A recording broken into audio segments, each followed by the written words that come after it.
मेरा नाम फुरकान है और मेरी उम्र 17 साल है। इंटरमीडिएट के इम्तहान ख़त्म होने के बाद छुट्टियां शुरू हो चुकी थी, इसलिए मैंने वालिदैन से इजाज़त लेकर चचा के घर छुट्टियां गुजारने का इरादा किया।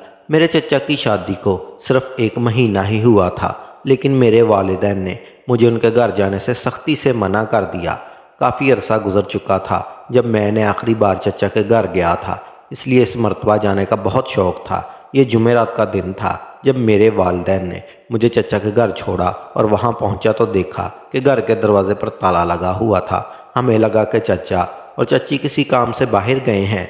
बाबा ने चचा को फ़ोन किया तो मालूम हुआ कि वो ख़रीदारी के लिए गए हुए हैं और घर पहुँचने में कुछ देर हो जाएगी। हम दोनों इंतज़ार करते हुए उनके घर के बाहर खड़े रहे। तकरीबन 2 घंटे बाद चची और चचा वापस आए। बाबा ने चचा से बाहर सड़क पर ही मुलाकात की और फिर घर वापस जाने लगे। चची ने चेहरे पर स्कार्फ बांधा हुआ था और चचा के साथ चिपक कर बाइक पर बैठी हुई थी। घर के अंदर दाखिल होते ही चची ने जब अपना स्कार्फ उतारा और मैंने पहली बार अपनी चची को देखा तो मैं दंग ही रह गया कि क्या चचा ने इतनी खूबसूरत लड़की से शादी की हुई है। उनकी शादी में इसलिए नहीं शरीक हो सका था क्योंकि वालिदैन ने घर की हिफाजत की पेश नज़र मुझे घर में रहने को कहा था। चचा के साथ वक़्त गुजारने का मुझे बहुत शौक़ था और अपनी नई चची से मिलने की भी बेचैनी थी। वालिदैन का ख्याल था बाद में कभी मुलाकात हो जाएगी, लेकिन मैंने ज़िद करके वालिद को मुझे चचा के घर छोड़ने पर राज़ी कर लिया।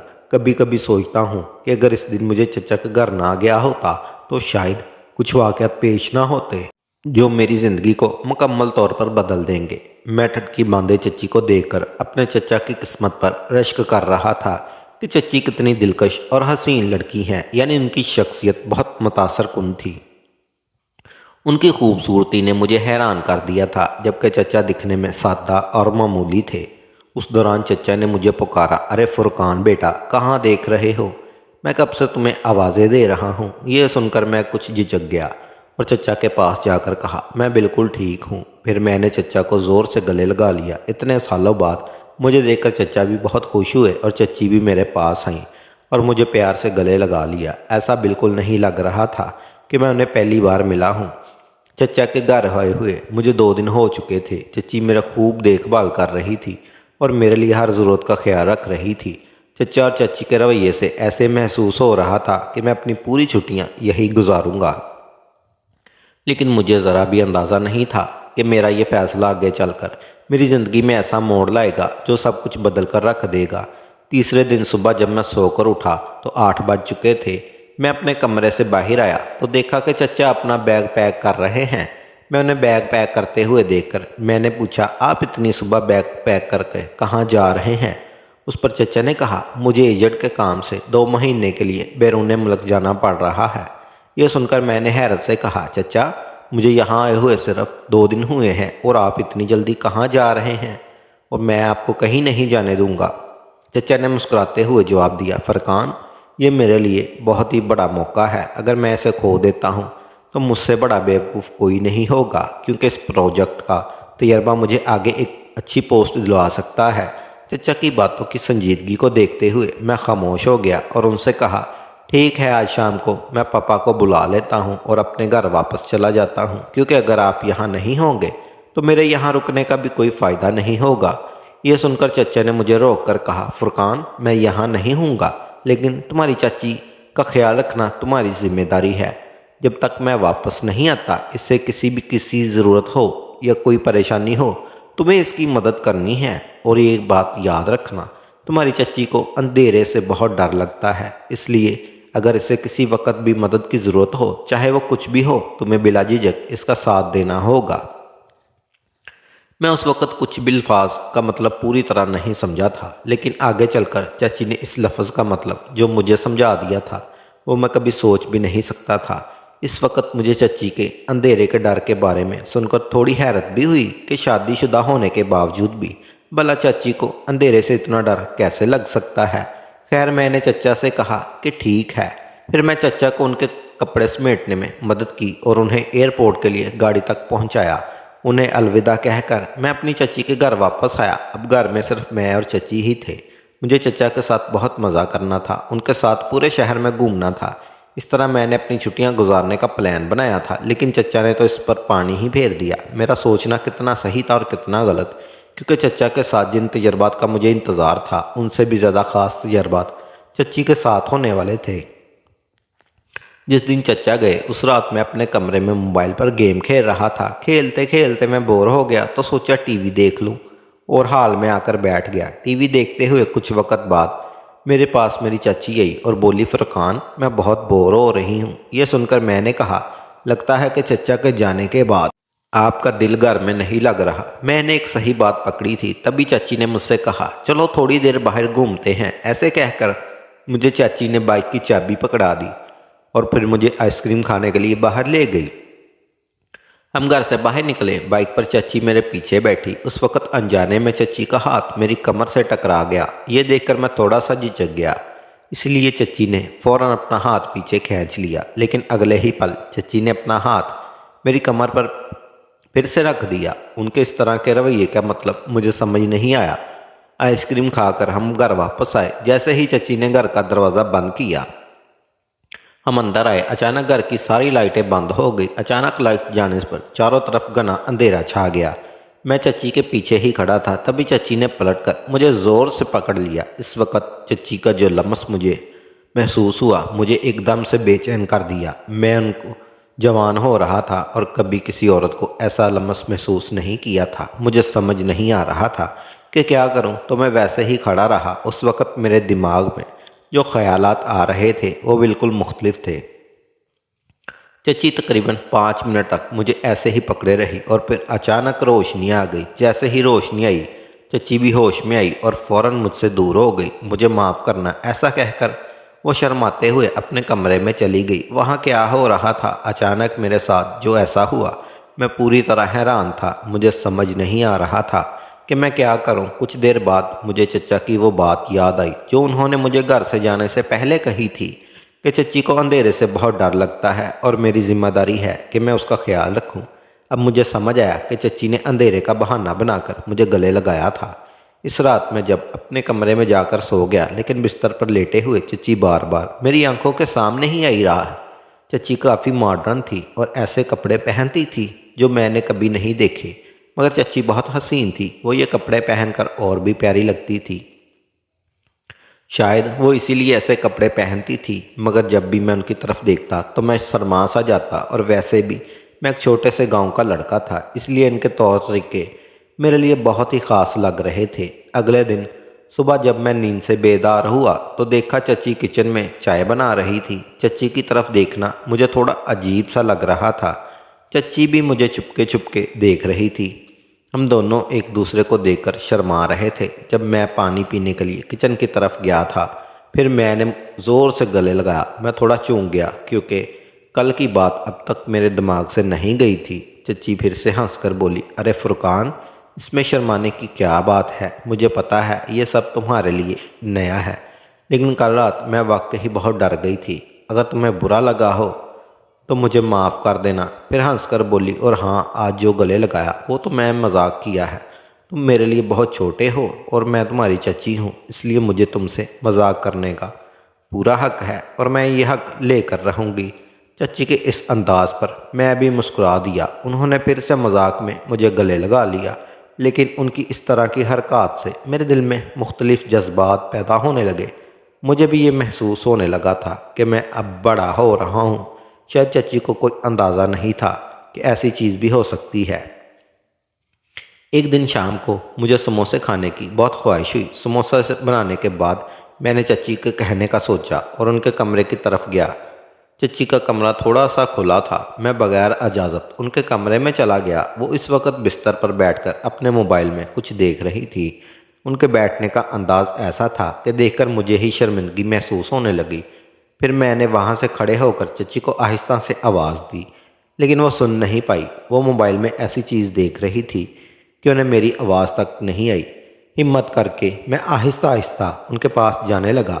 जब मैंने मोबाइल में झांका तो मेरी आंख फैल गई, क्योंकि जो मैं देख रहा था वो मेरे लिए बिल्कुल नया था। मुझे शर्म आ रही थी, लेकिन चाची बेशर्मों की तरह सब कुछ देख रही थी। मुझे लगा इस हालत में चच्ची को नहीं देखना चाहिए, इसलिए मैं फ़ौरन दरवाजे के पास वापस चला गया और चच्ची को ज़ोर से आवाज़ दी। इस पर चच्ची एकदम चूक गई और दुपट्टा दुरुस्त करके खड़ी हो गई। मुझे अचानक वहाँ देखकर थोड़ी सी घबरा गई। उन्होंने मुझसे पूछा क्या बात है, तो मैंने बात को टालते हुए कहा कि कुछ नहीं और अपने कमरे में चला गया। अपने कमरे की तरफ जाते हुए मुझे बार बार चच्ची का वही रूप नज़र आ रहा था जो मैंने कुछ देर पहले देखा था। उस दिन रात पूरे ज़ोर से बारिश हो रही थी। अचानक लाइट चली गई और चच्ची ने डर के मारे मुझे ज़ोर से आवाज़ें लगाना शुरू कर दी। उनकी आवाज़ को सुनकर मैं उनके कमरे में चला गया। जैसे ही मैं उनके कमरे में गया तो उन्होंने मुझे गले लगा लिया। चच्ची इस वक्त भी बहुत खूबसूरत लग रही थी। मैं तो अब आहिस्ता आहिस्ता खुद को समझने लगा था। तभी चच्ची ने कहा, फुरकान, जब तक रोशनी नहीं आती मेरे कमरे में रुक सकते हो, क्योंकि मुझे अंधेरे से बहुत डर लगता है।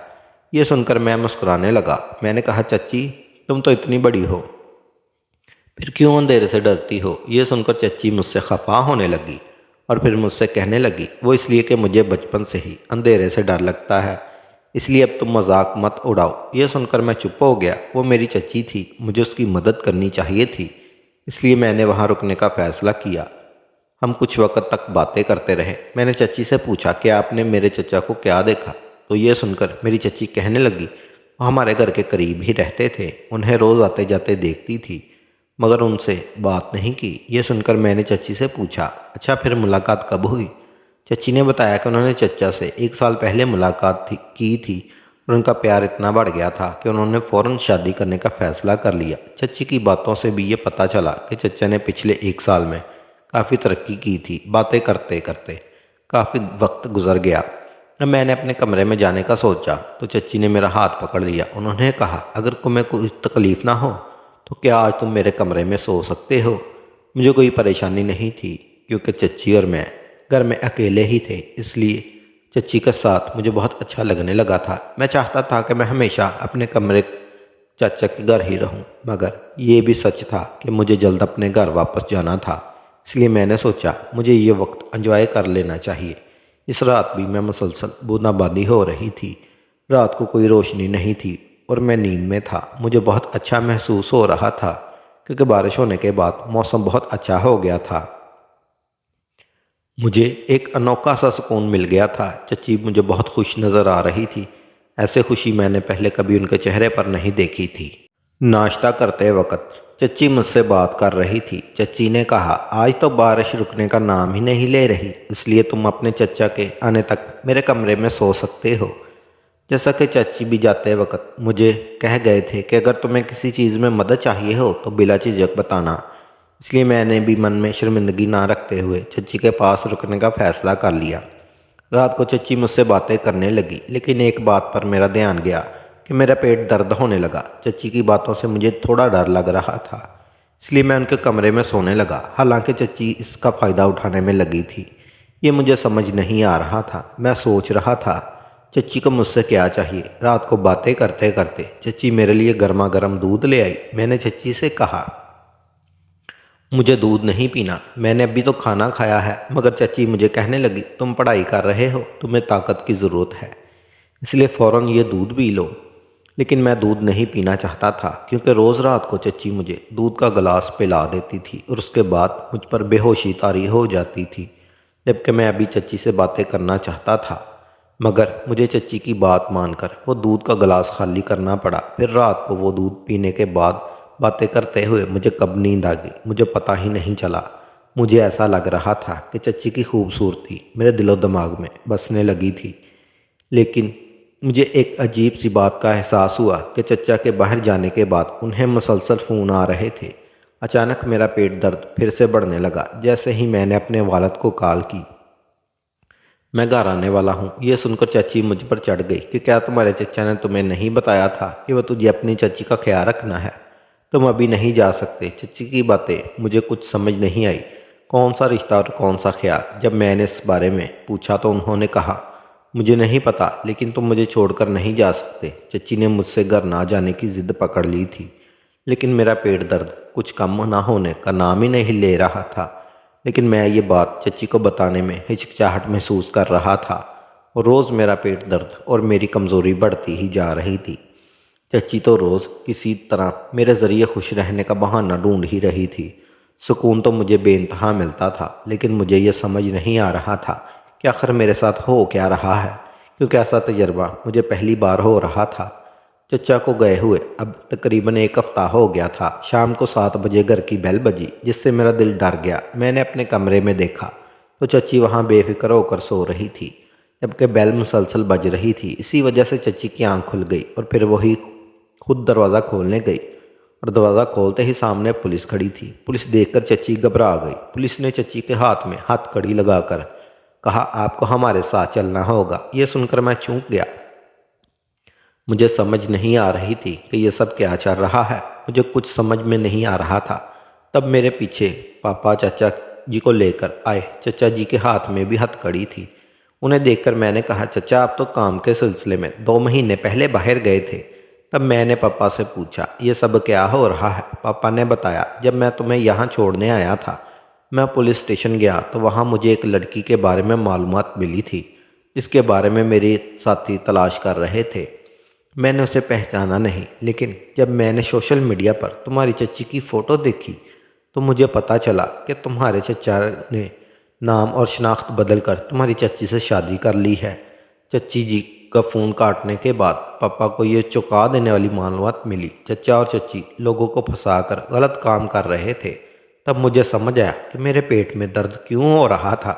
चच्ची ने मुझे नशा व दूध पिलाया था। चच्ची ने तो रिश्ते की भी परवाह नहीं की थी। वो किसी वेबसाइट पर वीडियो की अपलोड करती थी, जिससे उन्हें अच्छी खासी कमाई होती थी।